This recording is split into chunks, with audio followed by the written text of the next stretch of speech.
chain, new watch, new bells.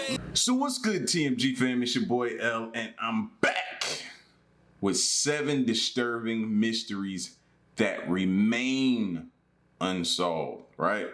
So a lot of people are fan of the show First 48? You know what I mean? What I call the AKA the snitch show.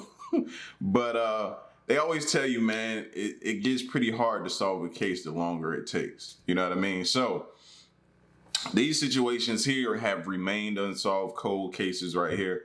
But I like to never give up hope.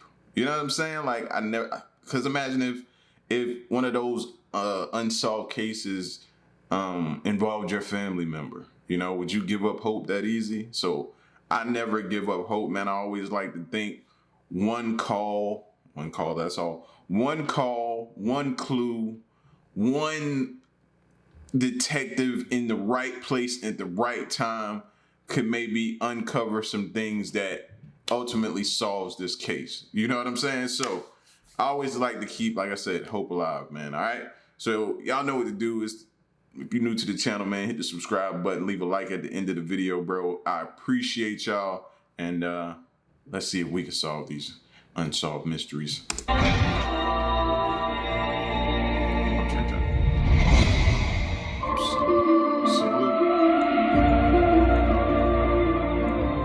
We don't know how she got out of her room. It was locked from the outside. It's as if she evaporated straight through the walls. Sometimes things just happen, and other times they happen for sinister reasons. Freak accidents occur all the time, but so do well-planned tragedies. The problem is that one cannot always distinguish between the two. Was the object or person just at the wrong place at the wrong time? Or did someone make sure they would be? Here are 7 disturbing mysteries that remain unsolved. The disappearance of Malaysian Airlines Flight 370. This took place on March 8, 2014. While flying from Malaysia to China, a Boeing 777 carrying 239 passengers and crew members seemed to vanish into thin air. The multinational search effort, the largest in aviation history, has turned up a mere 20 pieces of aircraft debris. The Prime Minister of Malaysia has declined to comment other than to say that the aircraft disappeared over the Indian Ocean. The lack of closure has engendered multiple theories, many of which are considered conspiracy theories, which, according to Harvard professor Cass Sunstein, are a natural product of horrific and disastrous situation, because such events make people angry, fearful, and looking for a target. Theories include hijacking, capture by the United States, a fire aboard the aircraft, vertical entry into the sea, a meteor strike, and even alien abduction. Notwithstanding the passage of 3 years and the expenditure of $160 million, scouring thousands of square miles of ocean, the disappearance of Malaysian Airlines Flight 370 and the 239 people aboard remains a mystery. Mystery of Magdalena Zuke. Magdalena Zuke and her boyfriend Marcus, who was supposed to travel with her to the all-inclusive resort, but issues with his passport made him ineligible for a visa. Having spent the money already, Zuke traveled to Marsa Alam, Egypt, alone.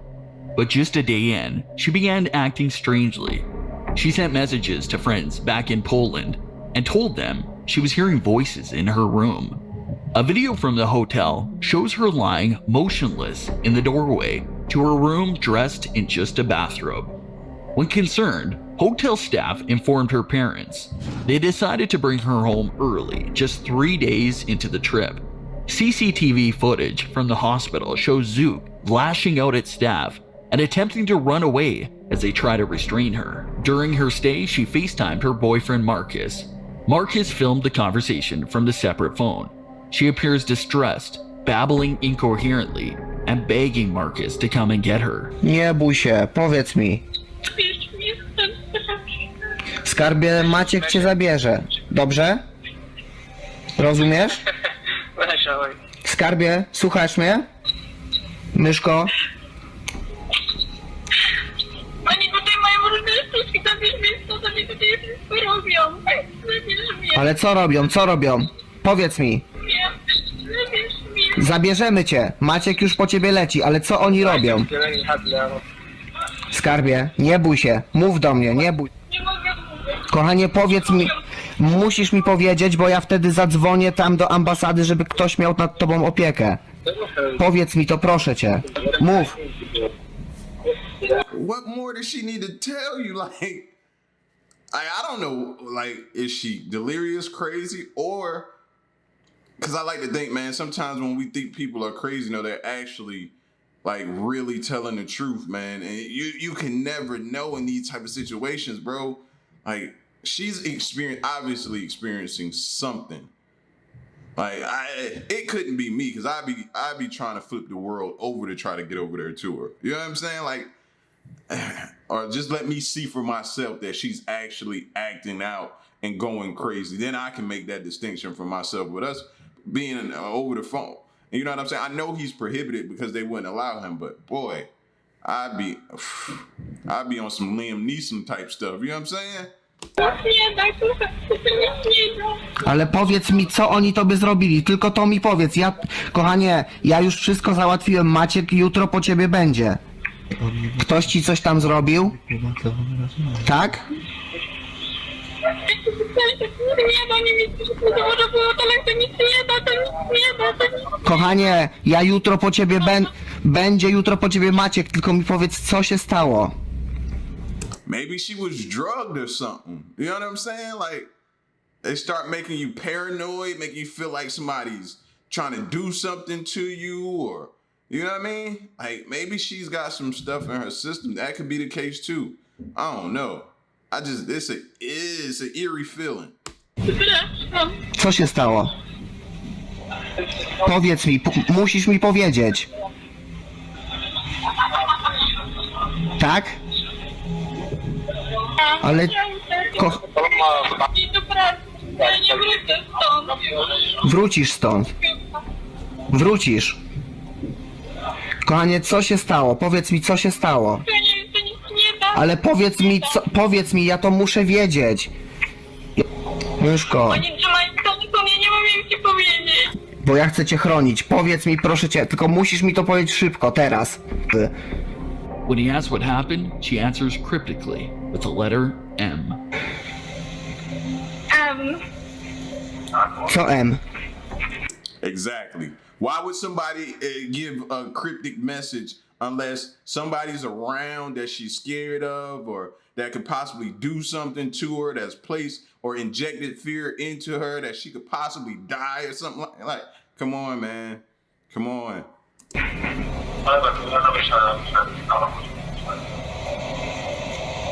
Co M? Pay attention to the body language. Like, she keeps peeking over, keep looking over. Ten rezydent? Tak? The video ends with her tour guide, Mahmoud, takes the phone and tells Marcus in Polish, this is a waste of time. Marcos, halo? No, słucham. Wydaj mi to strata czasu. Ja będę dzwonił teraz znowu do ambasady tutaj w Egipcie, dobrze? No dobrze, a możesz poprosić Magdę, żeby włączyła telefon? Magda, włączy telefon, bo Marcos chce dzwonić do ciebie. Włączy twój telefon, proszę. Daj teraz, okej, dobrze.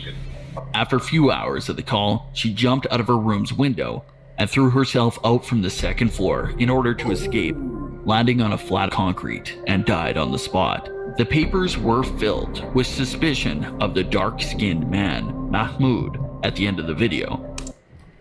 Hold on, y'all. Y'all hear that? That's my two little Rottweiler bears upstairs. Hold on, let me hit the boys real quick to tell them to quiet them down. They up there probably aggressively playing. Aggressively.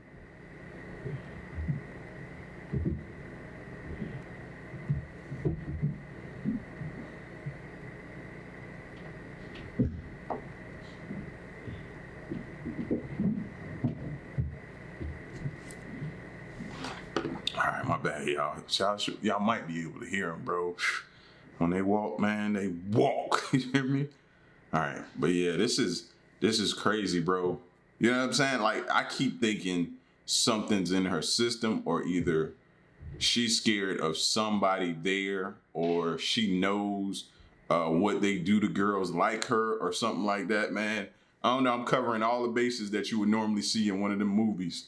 With suspicion of the dark-skinned man, Mahmoud, at the end of the video, and Mahmoud quickly became a suspect, even though there is no evidence of his involvement in the death. The police interviewed Mahmoud shortly after the incident, but released him without charge. The spotlight was turned on Zuke's boyfriend, following unsubstantiated rumors of him being a drug dealer and using Zuke to smuggle narcotics into Egypt, or he sold her. Another story posted on the Polish news portal Pikia. See, that makes sense. Too much will kill you. But something could have got into her system, bro, and just completely made her paranoid. I told y'all that paranoid feeling is often caused by some type of drugs, man. Possibly, bro. Like I said, I'm just speculating, but man, it was something not right. And for a person to become that paranoid and think people are out to get them, not saying they weren't, not saying she wasn't telling the truth. You know what I'm saying? Man, it just seemed like some type of drugs.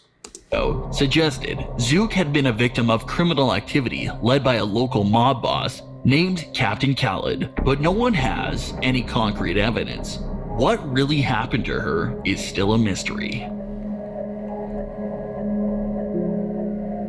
Unexplained disappearance of Kenny Veach.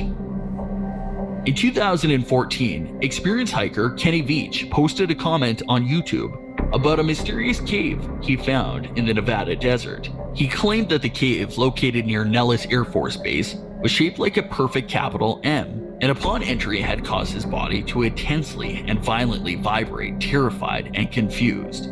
He then left the area. He claimed that this was the only cave he'd ever feared, but that he was determined to find it. He was not a man to be scared easily, often hiking in a dangerous territory with meager supplies. He had also had plenty of experience handling deadly wild animals. In a video he filmed on the second hike, he oddly claimed he was being watched by a mysterious black ram. He decided to try again, this time arming himself with a gun. One anonymous YouTube user told Kenny in a comment, quote, "No, don't go back there. If you find the cave entrance, don't go in. If you do, you won't get out." Despite the dangers, he set out on November 10th. He never returned. A search could only find his cell phone, which was discovered near an abandoned mine shaft. His hikes indeed were intense, but this hike in particular was harsh, remote, unpredictable, and replete with danger. Some speculate he may also end his own life. Others say he may have ran from his life to start a fresh life somewhere else. Most interesting speculation is based off Kenny's claims of the cave's effect on his body. Nellis Air Force Base is linked to many odd conspiracy theories of military experiments, subterranean tunnels and secret passage, and secret research projects. Yo, what if he stumbled upon something he wasn't supposed to see? See, that's the type of, see? When you throw stuff out there like that, fam, what if he stumbled upon, he got into something and he found that cave again and stumbled upon something he wasn't supposed to see, and there was no way they were allowing him to get back out. That's one thing. Two, he could have succumbed to one of those caves, bro, got turned around. You know what I mean? In those type of situations, I always think of it's only a matter of time before you meet your match. You know what I'm saying? We're creatures of habit. So if you think you can continue to conquer these caves and go into different places and minimum supplies and just, you know, just go out and think you could, you're gonna meet your match one day. You know what I'm saying? You're gonna meet your match one day. But I like the other one. I think he stumbled upon a cave that could have had some government experiments in there, and he might have saw something, and yeah.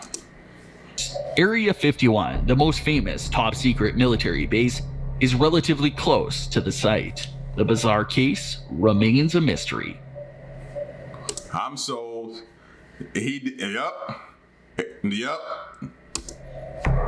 The disappearance of Walter Collins. In 2008, Clint Eastwood's film Changeling reawakened interest in one of the most bizarre and tragic crime stories of the 1920s. Single mom Christine Collins reported her 9-year-old son, Walter, missing in March 1928 from their home in Los Angeles. 5 months later, the police brought Walter back to Christine. Except it wasn't Walter, and Christine knew it. But the LA police dismissed Christine's concerns, going so far as to accuse her of terrible mothering and having her committed to a mental hospital. What? The real Walter Collins was never found, and over time, authorities came to believe he was one of the victims of the convicted child murderer Gordon Stewart Northcott. Whatever happened to Walter Collins, his body was never found, and no one ever learned what really happened. Nor has it been established with any certainty why the police were so invested in covering up the boy's disappearance that they brought a different child back to Christine and tried to convince her and the rest of the world that it was Walter. One thing you're not gonna do is convince a mom who her child is. She know who she gave birth to. It don't matter how you bring them back. It don't matter, bro. Once they give birth and they connect, you lay that child on that mother's chest and they connect, bro. She's never gonna confuse who her child is. So you might as well forget that. And can you imagine that though? I'm trying to bring you a different child. Don't try to pass along this serial killer, bro. No.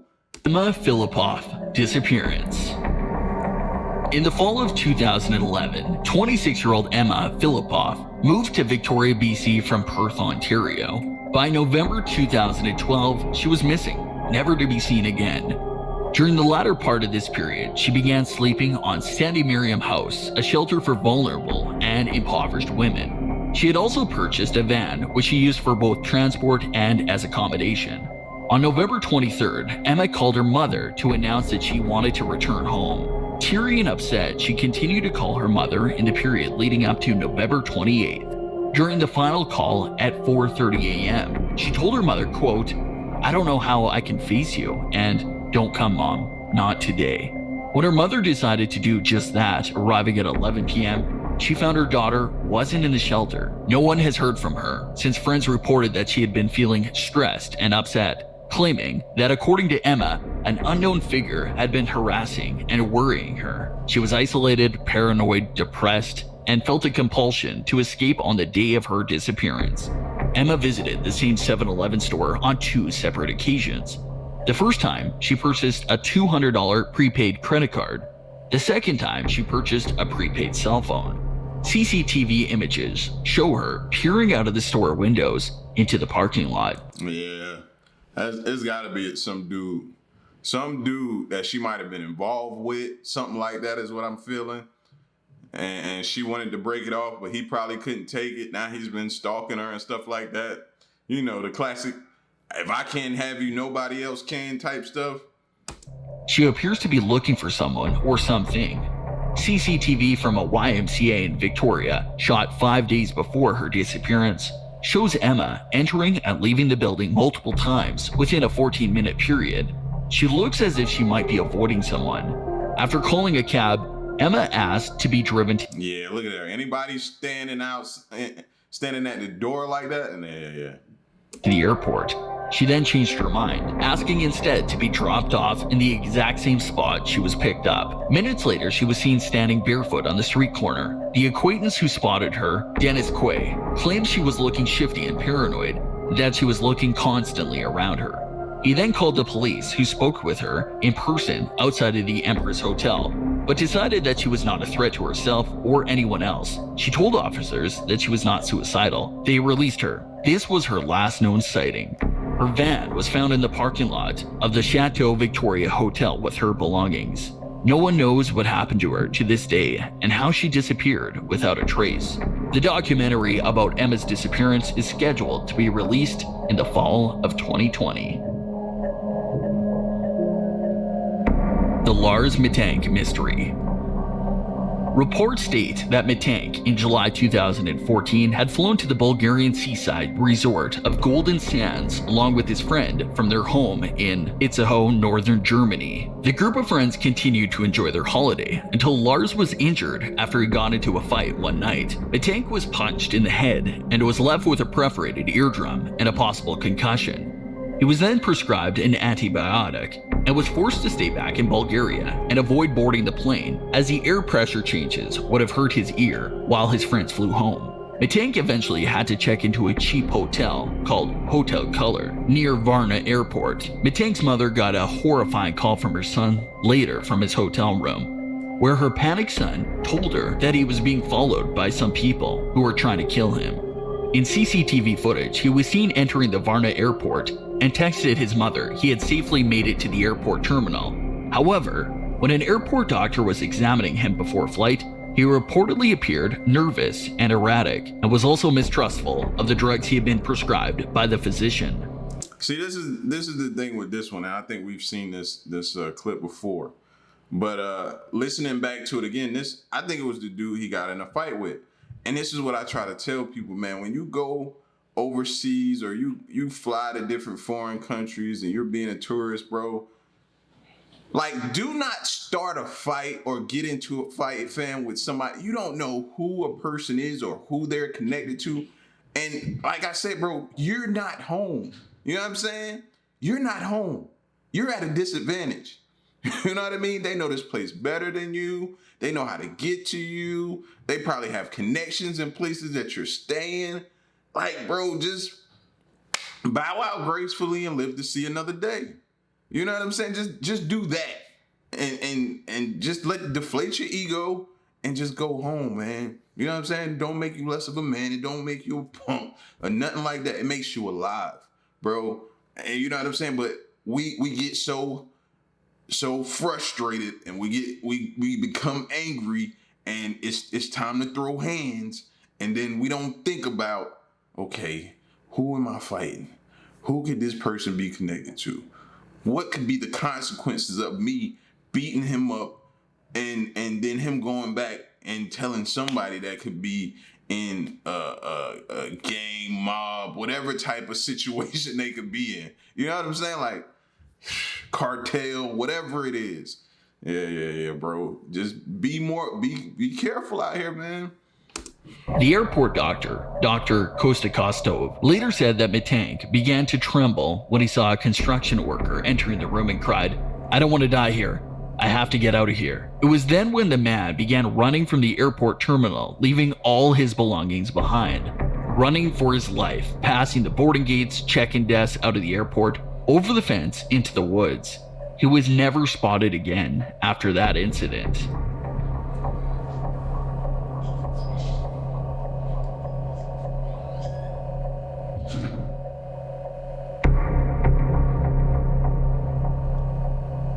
Pollock Sisters reincarnated.